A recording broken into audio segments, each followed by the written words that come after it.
kali ini aku mau bercerita. Tapi sebelumnya, kenalan dulu yuk.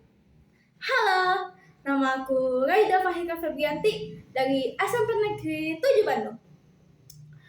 Konon katanya, di Jawa Tengah terdapat 2 kerajaan. Yang pertama adalah Kerajaan Pengging dan Kerajaan Baka. Kerajaan Pengging adalah kerajaan yang makmur dan dipimpin oleh Prabu Dambangmaya. Ia memiliki seorang putra yang sakti, gagah perkasa, bernama Bandung Bondowoso. Sedangkan Kerajaan Baka dipimpin oleh raksasa pemakan manusia yang bernama Prabu Baka yang dibantu oleh Patih Gupala. Walaupun dari bangsa raksasa, dia punya anak yang ayu jelita bernama Roro Jonggrang.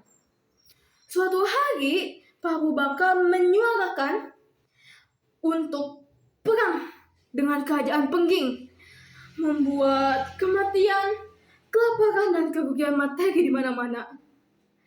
Untuk mengakhiri perang tersebut, Bandung Bondowoso diperintah oleh ayahnya untuk mengalahkan Prabu Baka. Dan tentu saja, dengan kesaktiannya, Bandung Bondowoso berhasil mengalahkan sang raksasa. Bandung Bondowoso pergi ke Keraton Baka untuk menyerbu dan tentu saja untuk mengambil alih kerajaan tersebut.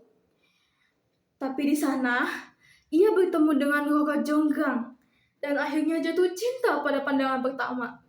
Karena cintanya begitu besar pada Roro Jonggrang, akhirnya Bandung Bondowoso melamar sang putri. Tapi tentu saja, Roro Jonggrang tak mau menikahi sang pembunuh ayahnya.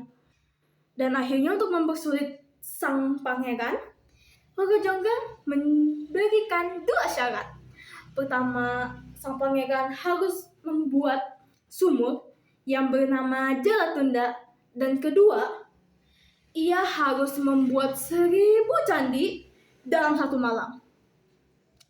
Dengan kesaktiannya, itu begitu mudah. Dan akhirnya, Bandung Bondowoso berhasil membuat sumur tersebut. Melihat keberhasilan Bandung Bondowoso, Roro Jonggrang menyuruh sang pangeran untuk masuk ke dalam sumur tersebut dan menyuruh Patih Gupala untuk mengubur sang pangeran hidup-hidup dengan tanah dan batu. Tapi sang pangeran berhasil keluar. Dan akhirnya, untuk memenuhi syarat kedua, sang pangeran menyuruh makhluk astral, makhluk halus, yaitu setan, jin, dedemit, untuk membuat candi tersebut. Melihat Bandung Bondowoso hampir berhasil membuat candi tersebut, Roro Jonggrang menyuruh seluruh gadis di desa untuk membakar jerami di arah timur. Melihat sang mentari akan datang, seluruh makhluk halus tersebut pergi meninggalkan Bandung Bondowoso. Melihat kecurangan Roro Jonggrang, Bandung Bondowoso begitu murka dan akhirnya mengutuk Roro Jonggrang menjadi arca. Sang putri menjadi arca paling indah di candi tersebut dan menjadi candi ke-1000.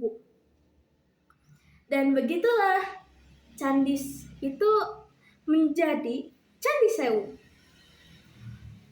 Tapi kasihan juga ya Roro Jonggrang. Nah, begitulah kisah yang saya sampaikan tentang Candi Sewu. Maaf jika ada kesalahan kata.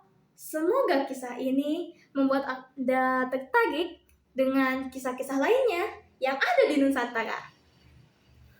Saya sebagai Raida, izin keluar.